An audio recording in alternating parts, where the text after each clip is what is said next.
আসসালামু আলাইকুম।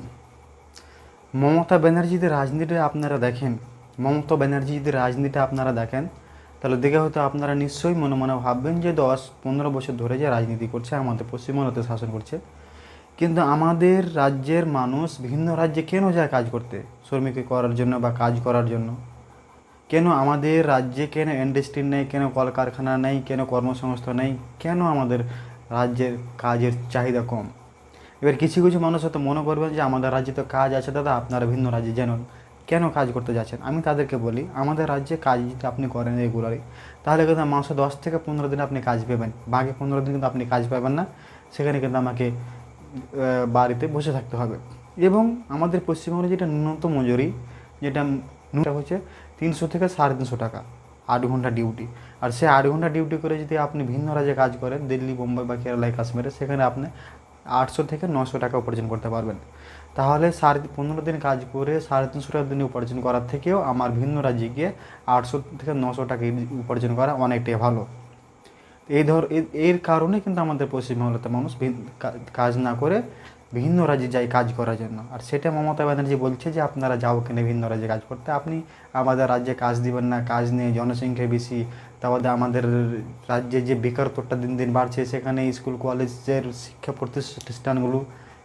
প্রতিষ্ঠানগুলো এত খারাপ হয়ে আছে, এত বহাল দশা সরকারি স্কুল, এত বেহাল দশা সরকারি হসপিটাল, সেখানে ভালো চিকিৎসা পাওয়া যাচ্ছে না, বেডের অভাব এবং ডাক্তারের অভাব, সেখানে মেডিসিনের অভাব, সব কিছু অভাব থাকা সত্ত্বেও আপনি দিল্লিতে গিয়ে বড় বড় নাম করেন পার্লামেন্টে, আপনি এটা বলেন যে আমাদের পশ্চিমবঙ্গের হসপিটাল চিকিৎসা ব্যবস্থা অনেক উন্নত। আপনাদের পশ্চিমবাংলার যে শিক্ষা ব্যবস্থাটা আছে, শিক্ষা ব্যবস্থা যে সিস্টেমটা আছে, আপনার পুরো সিস্টেমটাই হচ্ছে ভুল। সে নিয়ে যদি কথা বলতে যায়, তাহলে কিন্তু পশ্চিমবঙ্গের যে সরকার আছে সে আমাদের বাড়িতে নোটিশ পাঠিয়ে দেবে এবং আমাকে জিজ্ঞাসাবাদ করার জন্য আপনাকে ডেকে পাঠাতে হবে। এই জন্য আমি বেশি কিছু খুলে বা তাদের বিরোধিতা কথা বলতে পারছি না, বলতে না করার একমাত্র এটুকুই কারণ।